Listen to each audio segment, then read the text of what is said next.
মামুনুল হক সাহেব তো তবলিগের কেউ না, আমরা তো দেখিনি কখন মামুনুল হক সাহেব তো তবলিগ। এই আগুনের মধ্যে পানি না দিলে কেরোসিন জ্বালছে। এখন উনি তো তৃতীয় পক্ষ, উনি তো আগুন কেন জ্বালায় রাখছে, উনি সমাজের কিভাবে করবে? আমরা তো 7 বছর ধরে মাইর খাচ্ছি। 2016 পর থেকে এই পর্যন্ত আমাদের প্রায় 10 জন সাথীকে তারা নিহত করছে, হাজার হাজার সাথী আহত করছে। আপনাদের জ্ঞাতার্থে আরেকটা কথা বলি, এই যে 18 তারিখের ঘটনার পর থেকে এই পর্যন্ত আমাদের সাথীদের উপর এই পরিমাণ নির্যাতন হচ্ছে, ঘরে ঘরে গিয়ে আক্রমণ হচ্ছে, ঘরে ঘরে গিয়ে, এবং আমাদের সাথীদের দোকানের মধ্যে ব্যবসা প্রতিষ্ঠানের মধ্যে আক্রমণ করতেছে। এরা বলা চলে যে এরকম একটা অবস্থা, মসজিদের মধ্যে সাথীদেরকে বের করে দিচ্ছে, মসজিদের মধ্যে মারতেছে। এগুলো দেশের মধ্যে একটা অস্থিতিশীল পরিবেশ সৃষ্টি করতে চাচ্ছে। এই জন্য আমি এটা বলবো যে আমাদের যিনি মহতারাম স্বরাষ্ট্র উপদেষ্টা সাহেব আছে, উনি যেদিন সংবাদ সম্মেলন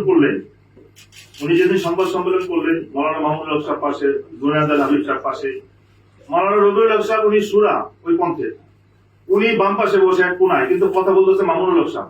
মামুনুল হক সাহেব তো তবলিগের কেউ না, আমরা তো দেখিনি কখন মামুনুল হক সাহেব তো তবলিগ। এবং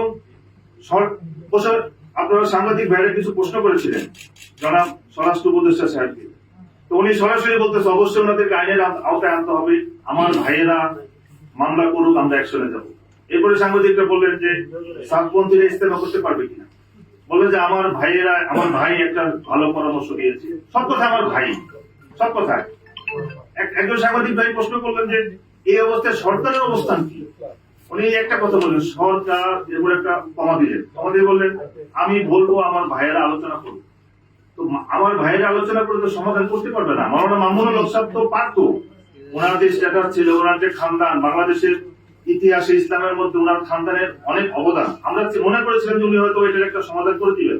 কিন্তু উনি তো এই আগুনের মধ্যে পানি না দিলে কেরোসিন জ্বালছে, উনি তো এই আগুনের মধ্যে পানি না দিলে অক্টেন জ্বালছে। এখন উনি তো তৃতীয় পক্ষ, উনি তো আগুন কেন জ্বালায় রাখছে, উনি সমাজের কিভাবে করবে?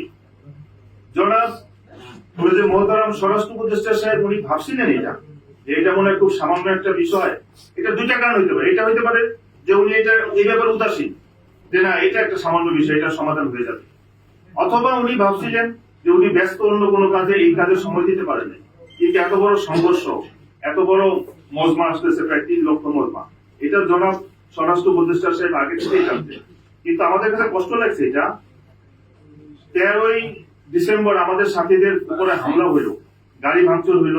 আমাদের জনাব রেজা আলী ভাই, আমাদের মহিবুল্লাহ ভাই, আতর রহমান ভাই, বশির শিকদার সাহেব ওই গাড়িতে ছিল। এবং আপনারা দেখছেন ওই ভিডিও, সন্ত্রাসী স্টাইলে গাড়ি জ্বালাই দিতে যাবে, কিন্তু আমাদের টঙ্গী ডিসি সাহেব এসে এই গাড়িকে বাঁচালো, গাড়ি ছেড়ে দিল। আমাদের বশির শিকদার সাহেব মারাত্মকভাবে আহত হলো।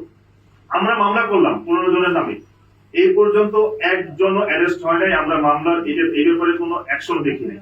কিন্তু যখন এই 18 তারিখ ঘটনা ঘটলো, তো আমরা মামলা করতে গেলাম, আমাদের এক সাথী মারা গেছে বেলাল ভাই, আমরা মামলা করতে গেলাম, আমাদের মামলা নিল না।